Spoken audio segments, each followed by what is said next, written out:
Hello दोस्तों, कैसे हैं आप। उम्मीद करता हूं कि ठीक ही होंगे। स्वागत है आपका हमारे चैनल पे जहां हम करते हैं मूवीज़ को एक्सप्लेन। आज हम आपके लिए लेके आए हैं 2067। बिना किसी देरी की मूवी का एक्सप्लेनेशन शुरू करते हैं।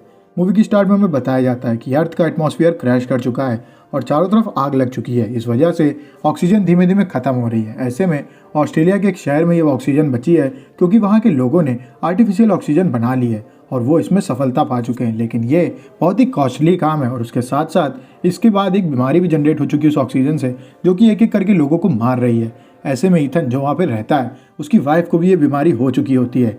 ईथन चारों ओर इस बीमारी का इलाज ढूंढ रहा होता है। ऐसे में रेजिना, जो कि ऑक्सीजन जनरेट करने वाली कंपनी की चीफ है, वो बुलाती है ईथन को और उसको एक मशीन दिखाती है। वो कहती है ये टाइम मशीन है जिसको तुम्हारे फादर ने बनाया था और इस मशीन को हम तुम्हारे बिना नहीं चला सकते क्योंकि तुम्हारे हाथ में जो ब्रेसलेट आज से 20 साल पहले तुम्हारे फादर ने पहनाया था, ये इसकी चाबी है और इसको हम तुम्हारे हाथ से निकाल नहीं सकते और ये तुम्हारे बिना चल भी नहीं सकती है। ईथन उससे बोलता है कि तुम हमें ये सब क्यों दिखा रही हो। रेजिना उसको बताती है कि आज से 400 साल आगे से एक मैसेज आया है जिसमें कि वो तुम्हें वहाँ पे बुला रहे हैं और हमें ये भी पता चला है कि आज से 400 साल आगे वहाँ पे सब कुछ नॉर्मल हो चुका है और हर जगह पेड़ और हरियाली है। तो हम चाहेंगे कि तुम इंसानों को बचाने के लिए और इस बीमारी का तोड़ ढूंढने के लिए वहाँ पे जाओ और वहाँ से सैंपल्स लेकर के आओ ताकि हम यहाँ पे दोबारा हरियाली पैदा कर सकें। ईथन, जो कि वहाँ जाना नहीं चाहता था अपनी फैमिली को छोड़ करके, वो मना करके वहाँ से चला जाता है। उसके साथ जुड़ जाता है जो कि उसके फादर का साथी हुआ करता था। वो उससे कहता है तुम्हें इस बारे में सोचना चाहिए। सोचो अगर तुम वहाँ पे गए और तुमने इंसानियत को बचाने का कोई रास्ता ढूंढ लिया तो तुम एक हीरो हो जाओगे। ईथन उसकी बात को सुन करके अपने घर चला जाता है। वो अपनी वाइफ के पास जाता है जो कि उससे कहती है मैं चाहती तो हूँ कि तुम ना जाओ, लेकिन अगर तुम नहीं गए तो इंसानियत को हम लोग कैसे बचाएंगे। वैसे भी हम थोड़े सालों में ख़त्म हो जाएंगे क्योंकि वो बीमारी बहुत ही जानलेवा है। ईथन, जिसके पास अब कोई चारा नहीं होता है क्योंकि उसे अपनी बीवी को ही बचाना होता है, वो जाता है रेजिना के पास और उससे कहता है मैं जाने को तैयार हूँ, मेरी तैयारी करवाओ। वो उसको एक सूट दिखाती है और उसके साथ साथ एक डिवाइस भी देती है। वो उससे कहती है तुम आज से 400 साल आगे जाओगे जहाँ पे हरियाली है। ये डिवाइस के थ्रू तुम हमसे कनेक्टेड रहोगे और हमें पता चलता रहेगा कि तुम्हारे साथ क्या हो रहा है। तुम्हें वहाँ से हमें सैंपल्स भेजने हैं, पर डर की बात यह है हमें ये नहीं पता है कि तुम वहाँ से वापस कैसे आओगे, पर तुम्हें बुलाया गया है और ये एक उम्मीद की किरण है, इस वजह से हम तुम्हें वापस भेजना चाहेंगे। ईथन को सूट पहना दिया जाता है और उसे वहाँ पे भेज दिया जाता है। वो एक जगह पहुँचता है जहाँ पे उसके सामने एक कंकाल पड़ा रहता है। उस कंकाल को साफ करने में वो देखता है कि उसने तो ईथन का ही सूट पहना है और उसके सर पे किसी ने गोली मारी हुई होती है। उस कंकाल ने भी वही ब्रेसलेट पहना होता है जो ईथन ने पहना होता है, बस फ़र्क ये होता है ईथन के सूट में रेड लाइट जल रही होती है और उस कंकाल के सूट में ग्रीन लाइट जल रही होती है। अब ईथन घबरा जाता है कि वो करे तो करे क्या। ऐसे में रात के समय जब उसको भूख लगती है तो चारों तरफ वो खाना ढूंढता है जहाँ पे उसको बेरीज मिलती हैं। वो बेरीज को खा लेता है बिना ये जाने कि वो जहरीली हैं या ठीक, और वो असल में जहरीली निकलती हैं, जिसके बाद उसकी तबीयत बिगड़ जाती है और उसको उल्टी आने लगती हैं।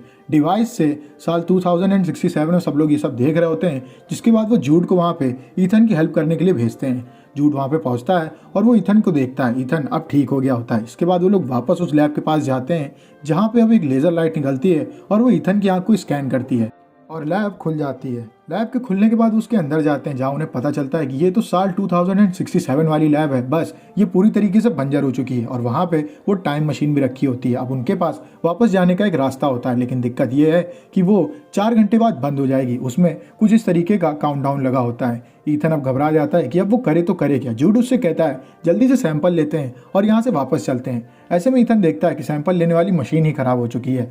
अब वो शहर के बाहर जाता है देखने के लिए कि कोई उसकी मदद कर सकता है या नहीं, जहाँ पर जाकर उसे पता चलता है कि शहर पूरी तरीके से बंजर हो चुका है। असल में वहाँ जितनी भी बिल्डिंगें थी उन सब के ऊपर काई जम चुकी है और वहाँ चारों तरफ नेचर ने अपना कब्जा कर लिया है।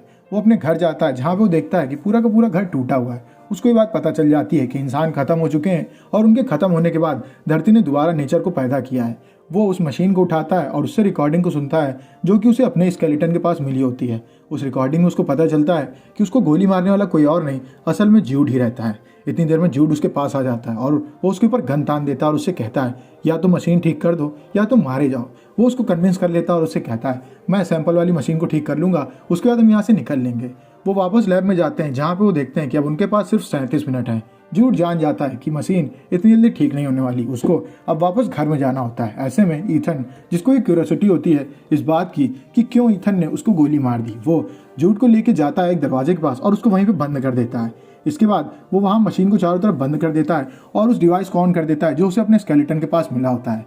वहाँ पे एक होलोग्राफिक साइट बन के आती है जो कि उसके फादर की होती है, और वो उसको बताते हैं कि सालों पहले जब उन्होंने टाइम मशीन बना ली थी तो उनका ये मकसद था कि इसकी मदद से वो इंसानों की मदद करके उनको बचा लेंगे, लेकिन रेजिना जो कि उनकी चीफ होती है वो इससे कुछ और ही करना चाहती थी, जिस वजह से वो उसको गोली मार देती है और इसमें उसकी हेल्प करता है जूड।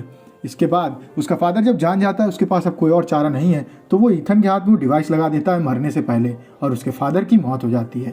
ईथन काफ़ी गुस्साता है कि जूड की वजह से वो आज तक अपने फादर से नफरत करता हुआ आया था, क्योंकि जूड वो आदमी था जो कि उसके फादर की बुराई उससे किया करता था। उसको काफ़ी गुस्सा आता है कि उसका जो केयर टेकर था वही असल में उसके फादर का कातिल हुआ करता था। वो लैब को चारों तरफ से तहस नहस कर देता है इस उम्मीद से कि वो लोग वहाँ से बाहर ना जा पाएं। ऐसे में जूड गेट खोल करके वापस आ जाता है और वो गन दान देता है ईथन के ऊपर। ईथन उससे लड़ता नहीं है और कहता है तुम्हें जो करना है कर लो। वो उसको गोली नहीं मारता है क्योंकि उसको अंदर अंदर ये पता होता है कि वही वो आदमी है जिसने कि उसको रेस किया और बड़ा किया है। वो हार जाता है और अपने आप को गोली मार करके सुसाइड कर लेता है। ईथन थोड़ी देर वहाँ पर रोता है। इसके बाद वो जाता है मशीन के पास और उससे एक सैंपल भेजता है अर्थ में, जिसमें कि वो डिवाइस भी होता है जिसमें कि उसके फादर की भेजी हुई होलोग्राफिक रिकॉर्डिंग होती है। उस रिकॉर्डिंग से वहाँ के लोगों को पता चल जाता है कि रेजिना ही वो औरत है जिसने ईथन के फादर को मारा होता है, और उसने ये क्राइम इसलिए किया होता है क्योंकि उसको इस तरीके से खूब सारे पैसे बनाने होते हैं। वहाँ पे ईथन ने उसके साथ साथ कुछ सैंपल्स भी भेजे होते हैं जो कि होते हैं उस जगह की अर्थ के। उन सैंपल्स का इस्तेमाल करते हैं वहाँ के लोग और रेजिना को जेल हो जाती है। ईथन जाता है वापस शहर की ओर, जहाँ पे वो देखता है कि शहर की बिल्डिंगें अब बन चुकी हैं और वो सब काफ़ी डेवलप्ड हैं, उसके समय से भी बहुत आगे से।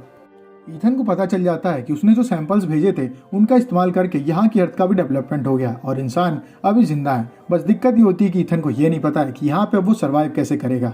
ऐसे में उसने एक गिफ्ट भी भेजा अपनी वाइफ के लिए, जिसमें कि एक पर्पल कलर का फूल होता है 400 साल आगे वाली अर्थ से। उसकी वाइफ जान जाती है कि ईथन अब वापस नहीं आने वाला है और वो उस फूल को पकड़ के रोने लगती है। ईथन अब उस शहर में फंस गया होता है और यहाँ अर्थ दोबारा से हरी भरी हो जाती है। मूवी यहीं पे खत्म हो जाती है। अगर आपको वीडियो अच्छी लगी तो वीडियो को लाइक करें, चैनल को सब्सक्राइब करें। मिलते हैं आपसे नेक्स्ट वीडियो में, तब तक के लिए stay safe, stay healthy, bye bye.